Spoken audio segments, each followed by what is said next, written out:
Азырчы каждый экинчи адам стресс, анан депрессия болуп ушинтип эле жүрүшөт да. Көп кыздар арыктай албай аябай кыйналышып атат. Кыз келиндерибиз да. Бар жогум арык эле, бирок ичим кетпейт дейт да. Курсак бул гормон кортизол да. Биз ушул нерсени күнүмдүк кылып өзүбүздүн жашообуздагы 5 гормонду калыбына келтиришибиз керек да, баланска келтиришибиз керек. Бул биринчи гормон дофамин, Ушул дофаминди эртең менен турганда башташыбыз керек. Кантип? Мисалы, жаткан журканыбызды заправлять кылабыз, андан кийин ысык душту принимать кылабыз да, организмге жага турган, телого жага турган кылып, биохимия тела ушуга жага турган кылып душ принимать кылабыз. Анан өзүңүздү мактайсыз. Мен мисалы мынтип айтам: "Я молодец, я это сделала". Мозгко колумдан келди, мен бул нерсени кыла алдым, демек кийинкини да кыла алам деген сигналды беришибиз керек. Бул биринчи гормон. Ал эми экинчи гормон серотонин да. Серотонин деген ушул гормонду алыш үчүн мынтип түз болобуз. Түз болобуз дагы өзүбүзгө жаккан көйнөктү кийебиз, же болбосо спортивный костюм ошону кийебиз.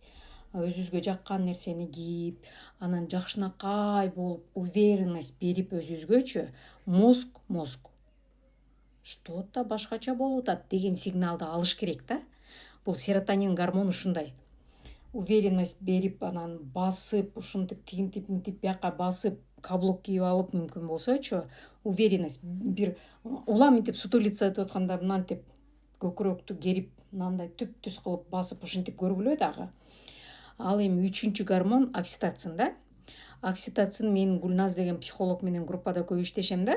Ошол психологдун сабагында поза эмбриона деп коет. Кучактоо. Эмбрион кантип жатат? Эмбрион эки тизени мынтип көкүрөккө моунтуп алып жатат го, ошондой да. Ошол поза эмбриона бериш керек. Же болбосо обнять, өзүңөрдү мынтип обнимать эткиле. Өзүңөргө безопасность бар экенин, өзүңөргө ушул нерсени бериш керек да. Окситоцин. Душ кийимчен, майкачан отуруп алып душ принимать этиш керек да.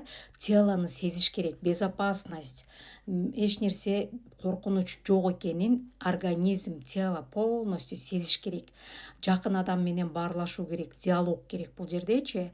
Ал эми төртүнчү гормон эндорфин. Эндорфин гормон мисалы тамак жегенде сүйүнүү гормон да. Банандан эндорфин гормонун алсак болот да. Же болбосо ачуу бир нерсе жегенде дагы эндорфин бөлүнүп чыгат. Болбосо приятный бир музыканы укканда, же болбосо жакшы тамак жегенде ушул гормон бөлүнүп чыгат да. Анан организмдеги болуп аткан окуяны, эмоцияларды чыгаруу үчүн ыйлагың келсе ыйлаш керек, күлгүң келсе күлүш керек. Бунун үчүн биз кино көрөбүз. Же бизди күлдүрүп, эмоциябызды чыгара турган сыртка ошол нерсени зажимди ача турган күлкүлүү кинону коюп алып күлөбүз, конечно, сразу эле болуп кетпейт. Же болбосо ыйлай турган кинону коюп туруп ыйлап чыгарабыз. Зажимди ачышыбыз керек, мындайча айткандачы, организмдеги зажимдерди чыгарышыбыз керек. Ал эми 5-чи гормон бул кортизол да. Кортизол гормону ушул именно аялдардын, эркектердин деле курсагында да ич байлап алабыз го. Бул ходьба. Ходьба дегенде аябай быстрый ходьба болбосо дагы, жөн эле ходьба кылып, өзүңүздү биринчи кадамдарды кылып, эртең менен тура албасаңыз, анда кечкурун, кечке маал деле же обедте деле ходьба кылып, жаратылышты көрүп, сүйүнүп, анан келип туруп ысык чай ичип, горький шоколад менен чай ичсеңиздер болот да.